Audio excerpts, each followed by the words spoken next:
بسم الله الرحمن الرحيم. الرحمن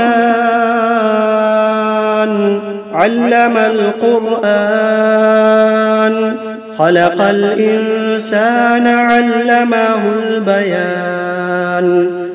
الشمس والقمر بحسبان، والنجم والشجر يسجدان. والسماء رفعها ووضع الميزان، ألا تطغوا في الميزان. وأقيموا الوزن بالقسط ولا تخسروا الميزان. والأرض وضعها للأنام، فيها فاكهة والنخل ذات الأكمام. والحب ذو العصف والريحان، فبأي آلاء ربكما تكذبان. خلق الإنسان من صلصال كالفخار، وخلق الجان من مارج من نار. فبأي آلاء ربكما تكذبان. رب المشرقين ورب المغربين، فبأي آلاء ربكما تكذبان. مرج البحرين يلتقيان، بينهما برزخ لا يبغيان. فبأي آلاء ربكما تكذبان. يخرج منهما اللؤلؤ والمرجان، فبأي آلاء ربكما تكذبان. وله الجوار المنشآت في البحر كالأعلام، فبأي آلاء ربكما تكذبان. كل من عليها فان، ويبقى وجه ربك ذو الجلال والإكرام. فبأي آلاء ربكما تكذبان. يسأله من في السماوات والأرض كل يوم هو في شأن. فبأي آلاء ربكما تكذبان. سنفرغ لكم أيها الثقلان، فبأي آلاء ربكما تكذبان. يا معشر الجن والإنس إن استطعتم أن تنفذوا من أقطار السماوات والأرض فانفذوا، لا تنفذون إلا بسلطان. فبأي آلاء ربكما تكذبان.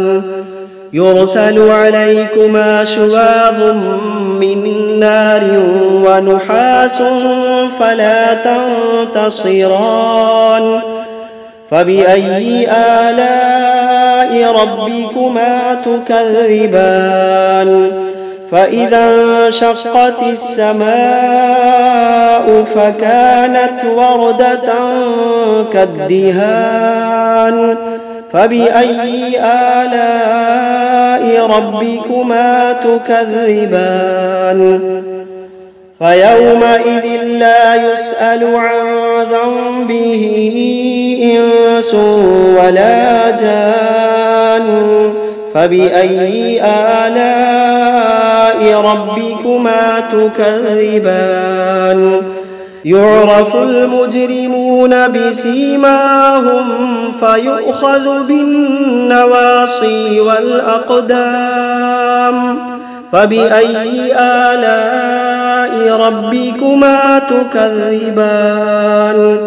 هذه جهنم التي يكذب بها المجرمون يطوفون بينها وبين حميم آن فبأي آلاء ربكما تكذبان ولمن خاف مقام ربه جنتان فبأي آلاء ربكما تكذبان ذواتا أفنان فبأي آلاء ربكما تكذبان فيهما عينان تجريان فبأي آلاء ربكما تكذبان فيهما من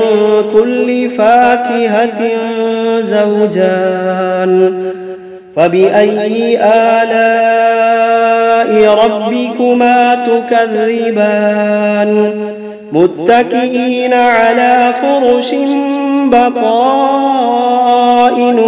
من استبرق وجنى الجنتين دان فبأي آلاء ربكما تكذبان فيهن قاصرات الطرف لم يطمثهن إنس قبلهم ولا جان فبأي آلاء ربكما تكذبان كأنهن الياقوت والمرجان فبأي آلاء ربكما تكذبان هل جزاء الإحسان إلا الإحسان فبأي آلاء ربكما تكذبان ومن دونهما جنتان فبأي آلاء ربكما تكذبان مدهامتان فبأي آلاء ربكما تكذبان فيهما عينان نضاختان فبأي آلاء ربكما تكذبان فيهما فاكهة ونخل ورمان فبأي آلاء ربكما تكذبان فيهن خيرات حسان فبأي آلاء ربكما تكذبان حور مقصورات في الخيام فبأي آلاء ربكما تكذبان لم يطمثهن إنس قبلهم ولا جان فبأي آلاء ربكما تكذبان متكئين على رفرف خضر وعبقري حسان فبأي آلاء ربكما تكذبان تبارك اسم ربك ذي الجلال والإكرام بسم الله الرحمن الرحيم تبارك الذي بيده الملك وهو على كل شيء قدير الذي خلق الموت والحياة ليبلوكم أيكم أحسن عملا وهو العزيز الغفور الذي خلق 7 سماوات طباقا ما ترى في خلق الرحمن من تفاوت فارجع البصر هل ترى من فطور ثم ارجع البصر كرتين ينقلب إليك البصر خاسئا وهو حسير ولقد زينا السماء الدنيا بمصابيح وجعلناها رجوما للشياطين وأعتدنا لهم عذاب السعير وللذين كفروا بربهم عذاب جهنم وبئس المصير إذا ألقوا فيها سمعوا لها شهيقا وهي تفور تكاد تميز من الغيظ كلما ألقي فيها فوج سألهم خزنتها ألم يأتكم نذير قالوا بلى قد جاءنا نذير فكذبنا وقلنا ما نزل الله من شيء إن أنتم إلا في ضلال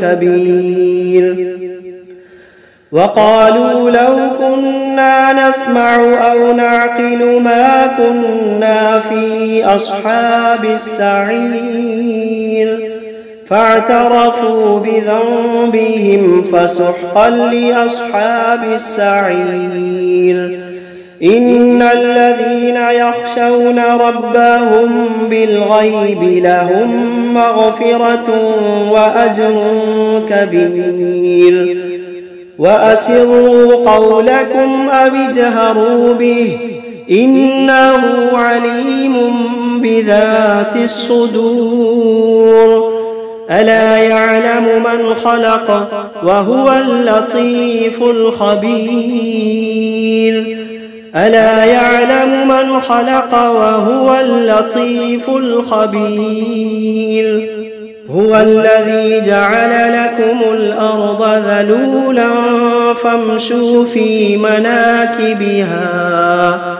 فامشوا في مناكبها وكلوا من رزقه وإليه النشور أأمنتم من في السماء أن يخسف بكم الأرض فإذا هي تمور أم أمنتم من في السماء أن يرسل عليكم حاصبا فستعلمون كيف نذير ولقد كذب الذين من قبلهم فكيف كان نكير أولم يروا إلى الطير فوقهم صافات ويقبضن ما يمسكوهن إلا الرحمن إنه بكل شيء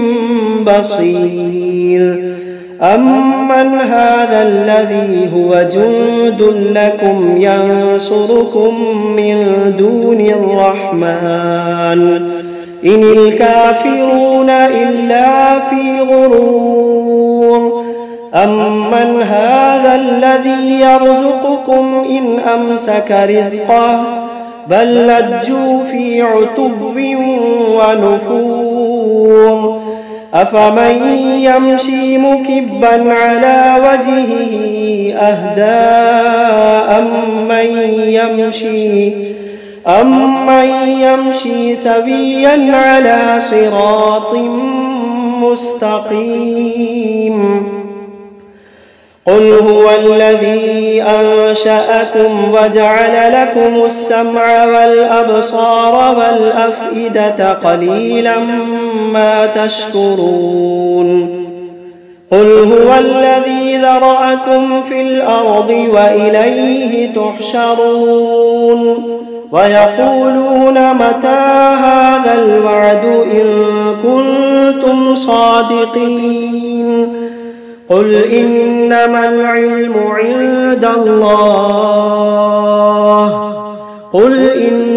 العلم عند الله وإنما أنا نذير مبين فلما رأوه زلفة سيئت وجوه الذين كفروا وقيل هذا الذي كنتم به تدعون قل أرأيتم إن أهلكني الله ومن معي أو رحمنا فمن يجير الكافرين من عذاب أليم قل هو الرحمن آمنا به وعليه توكلنا فستعلمون من هو في ضلال مبين قل أرأيتم إن أصبح ماؤكم غورا فمن يأتيكم بماء معين بسم الله الرحمن الرحيم قل أوحي إلي أنه استمع نفر من الجن فقالوا إنا سمعنا قرآنا عجبا يهدي إلى الرشد فآمنا به ولن نشرك بربنا أحدا وأنه تعالى جد ربنا ما اتخذ صاحبة ولا ولدا وأنه كان يقول سفيهنا على الله شططا وأنا ظننا أن لن تقول الإنس والجن على الله كذبا وأنه كان رجال من الإنس يعوذون برجال من الجن فزادوهم رهقا وأنهم ظنوا كما ظننتم أن لن يبعث الله أحدا وأنا لمسنا السماء فوجدناها ملئت حرسا شديدا وشهبا وأنا كنا نقعد منها مقاعد للسمع فمن يستمع الآن يجد له شهابا رصدا وأنا لا ندري أشر أريد بمن في الأرض أم أراد بهم ربهم رشدا وأنا منا الصالحون ومنا دون ذلك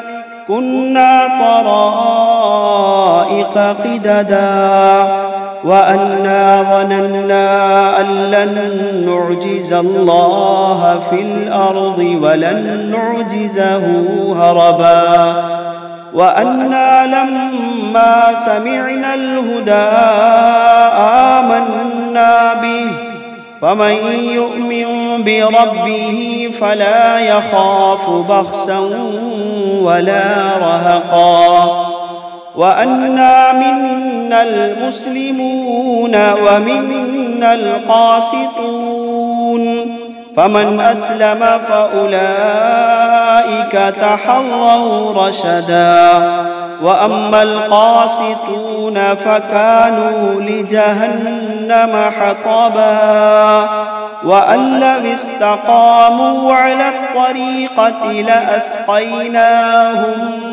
ماء غدقا لنفتنهم فيه ومن يعرض عن ذكر ربه يسلكه عذابا صعدا وأن المساجد لله فلا تدعوا مع الله أحدا وأنه لما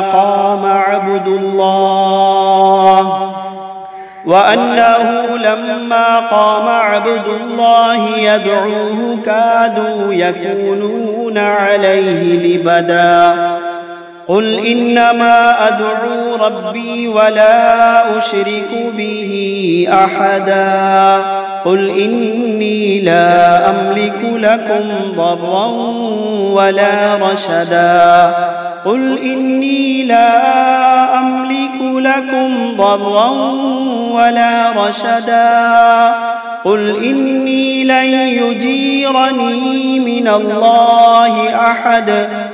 قل إني لن يجيرني من الله أحد ولن أجد من دونه ملتحدا إلا بلاغا من الله ورسالاته ومن يعص الله ورسوله فإن له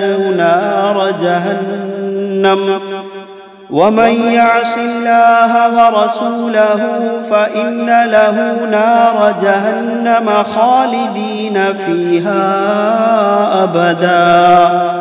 حتى إذا رأوا ما يوعدون فسيعلمون من أضعف ناصرا وأقل عددا. قل إن أدري أقريب ما توعدون أم يجعل له ربي أمدا.